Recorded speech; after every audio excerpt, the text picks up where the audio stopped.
Greetings folks, welcome to Bob Vault Trades. This here is the new M1 MacBook. This is the MacBook Air, half a terabyte of storage, so it has the 8-core GPU. And you may be interested in this technology like I am, and you may be seeing a lot of smaller channels covering this stuff. Of course, the bigger ones have already covered it. And the negative Nancy's out there may think that this is all about clicks, and they're all about clicks, and to some degree I'm sure that is correct, although I don't anticipate this video getting more than a few thousand views. With that said, the reality of it is for me is that the M1 was and is the most important piece of technology as an enthusiast that I was interested in for the year 2020, and what Apple had managed to do here is nothing short of remarkable. And with that said, it's not for me. You see, love Apple or hate Apple, I like everything that they've done here with the exception of a few things, and one of those mainly being just Mac OS. I'm not a fan of Mac OS, and it's very difficult for me to streamline my workflow into that operating system. And I'm sure if I got used to it, then it would be better, but it's just not something I have time for. And as weird as this sounds to say, for me, I think Windows 10 is spectacular. Gosh, I hope I don't have to put my foot in my mouth on that one. Everybody's going to have a reason to, dislike something. So with that out of the way, what's this video about? It's certainly not about clicks.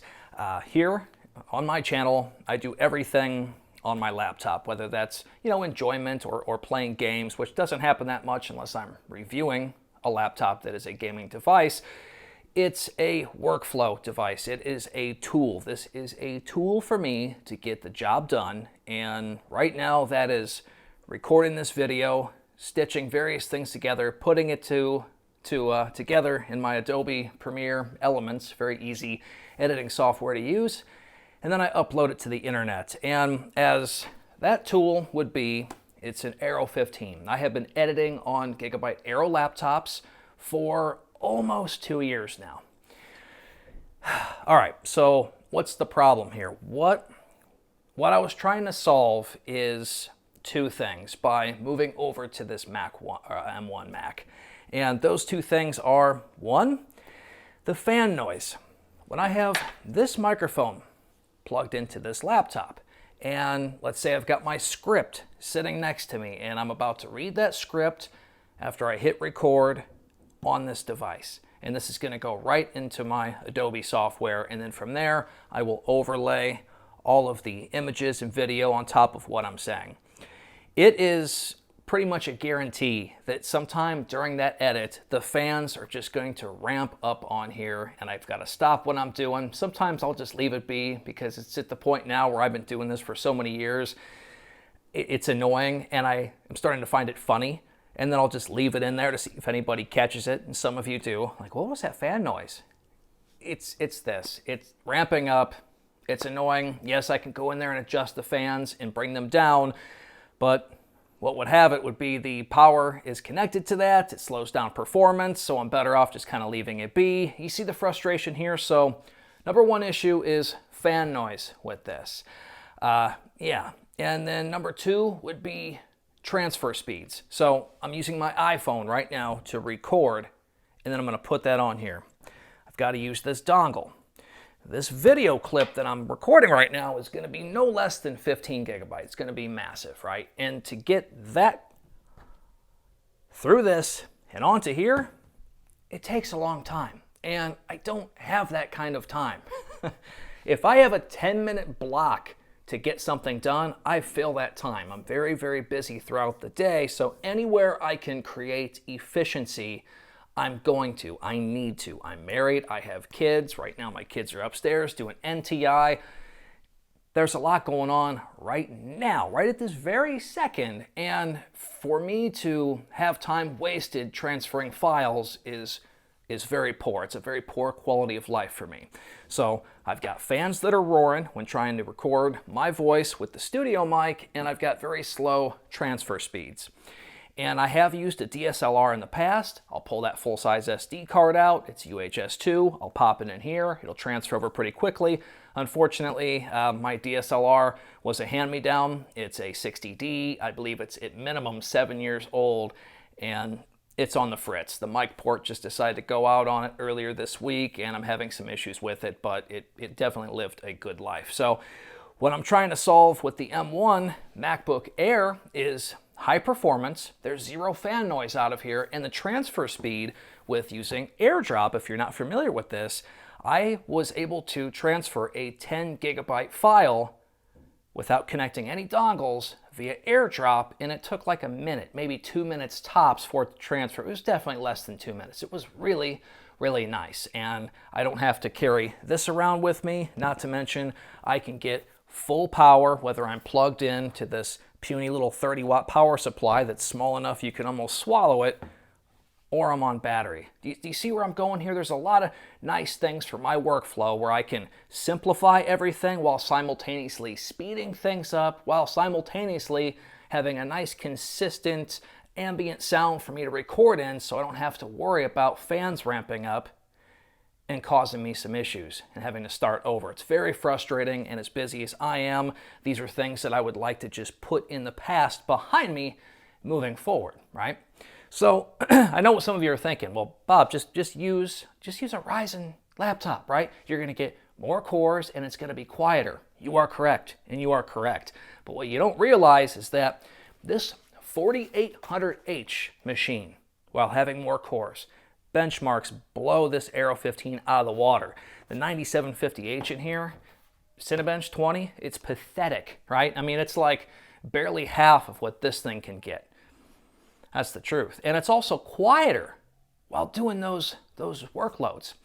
The problem is my Adobe Premiere Elements with this machine beats the crap out of this one in renders. It's like twice as fast because of QuickSync.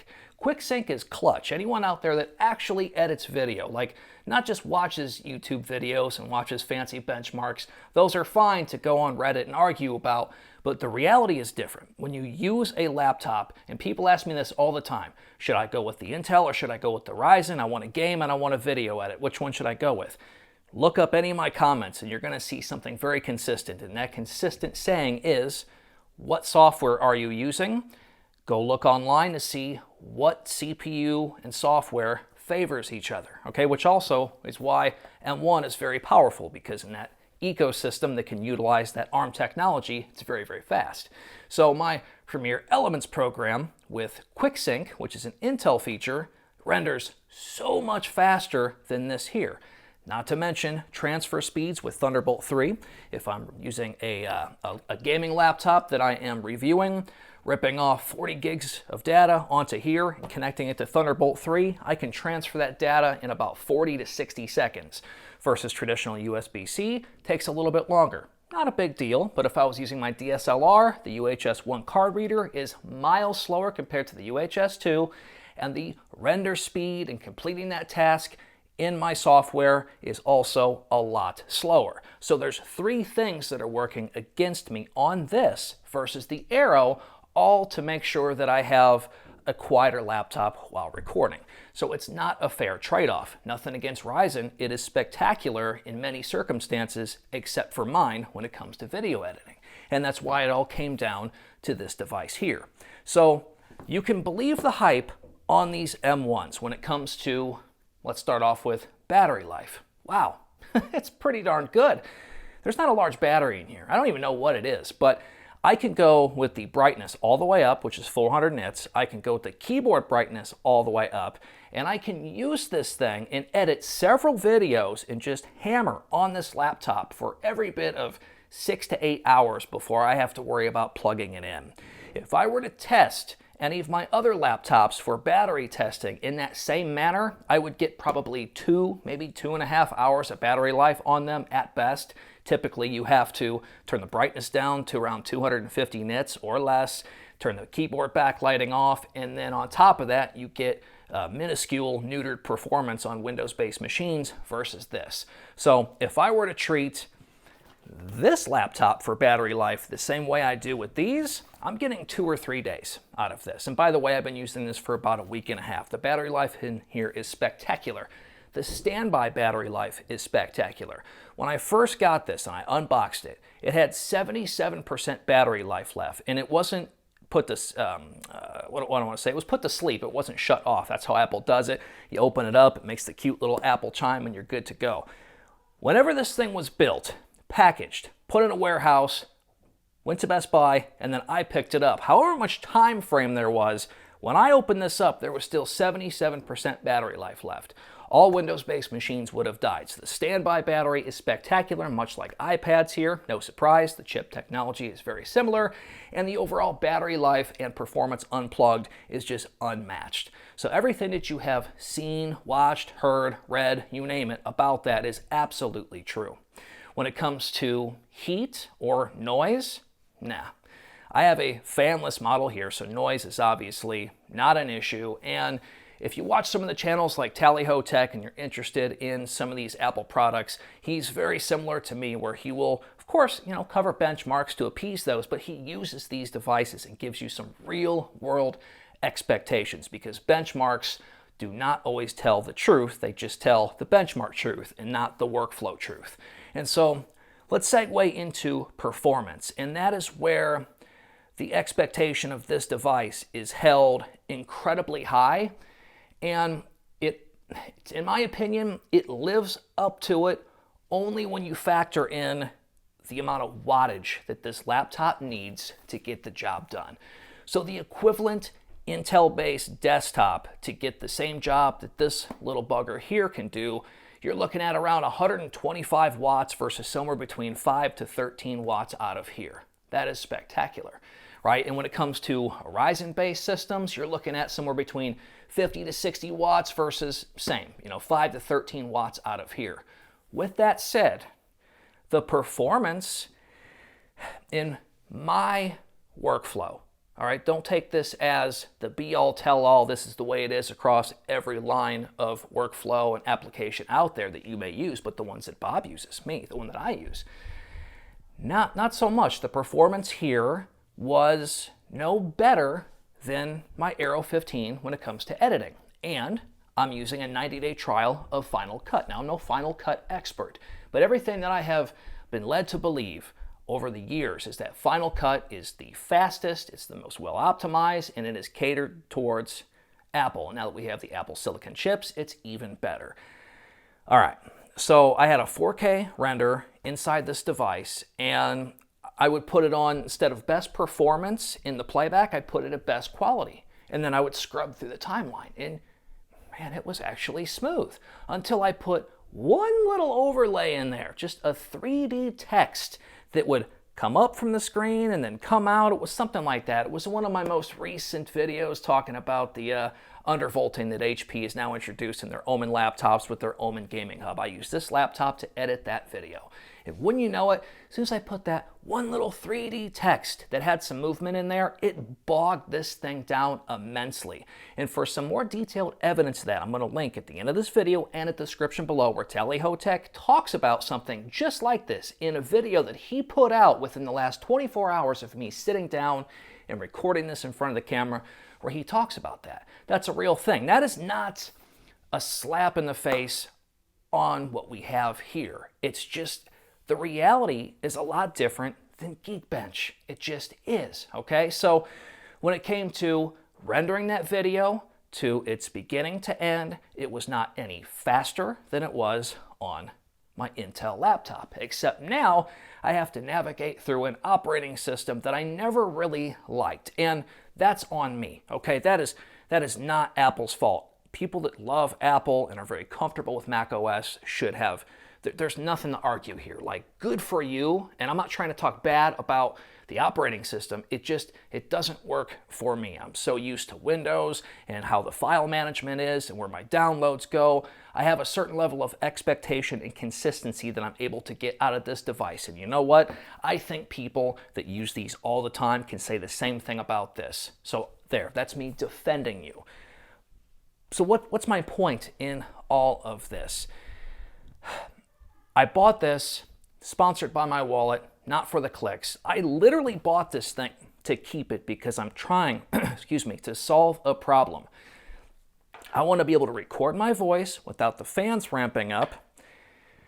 I want to be able to transfer my files efficiently, right? This NVMe to Thunderbolt, I can still utilize that here, and that works pretty well. There are some hidden discrepancies there where performance is a little slow, but transfer speeds are still pretty quick. I don't want to be able to eliminate this damn dongle bottleneck, because having to transfer 10, 15, 20 gigs worth of data while I sit there and wait, and I can make a pot of coffee and then drink 3 cups of it before I'm ready to go, that's very, very distracting, and it's hard to get your head back in the game, right? I want to record, I want to get it on the machine, and I want to start to editing. While everything is fresh in my head, I'm inspired, and I'm ready to go. And having all these little breaks, cuts, spacing here and there that just slows and stutters everything up in my workflow is a royal pain in the butt. And I was hoping this machine would solve that. And to a degree, it really does. So when it comes to the hype of the battery life, believe it. When it comes to the hype of the performance, it's there when you factor in the performance per watt. When you want to factor in all of the hype in general that's out there about this laptop, it's pretty well justified. But it's not going to be as smooth as maybe you have seen. And I think, you know what, I'm confident that we're going to see more evidence of that from some of your favorite channels covering this stuff once they start using it a little bit more. You know how this stuff goes, right?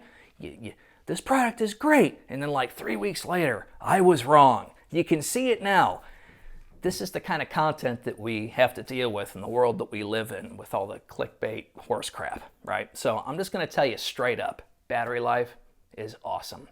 All these little things and benchmarks, yeah, great. Real world performance, there's some hiccups there, and it's not doing anything ultimately better for me in a rendering standpoint than this machine does here. And then when it comes to Mac OS, while I'm not a fan, there's still a lot to like about this. And with that said, I'll leave you with this. If you pick up one of these and you're very comfortable with the operating system and you're willing to embrace some of the little bugs and things that come along with it, I say go for it. This is a very easy laptop to recommend to a wide range of people. To the power user like myself, who wants to, edit video and has certain expectations, maybe look into it a little bit more, because it might work better for you than anything has ever worked before. Or it may be hard to justify, like someone like myself who's a Windows-based user and is not willing to overcome Mac OS headaches that it currently brings to me. So yeah, hopefully enjoy my thoughts and opinions on this. Apple, you did a great job, and I think especially Intel and of course AMD should definitely be a little freaked out a little bit. After all, what this thing can do with the little wattage that it needs is pretty spectacular. And yeah, hopefully you guys enjoyed this this long-winded rant and discussion. That's my reality, folks. This thing is going to have to go. Meanwhile, I'll continue using my Aero, or if I had half a brain, probably just end up building a desktop to strictly edit on. So yeah, let me know what your thoughts are down there in the comments below. I'm Bob of All Trades. Thanks for watching, and I'll see you in the next video.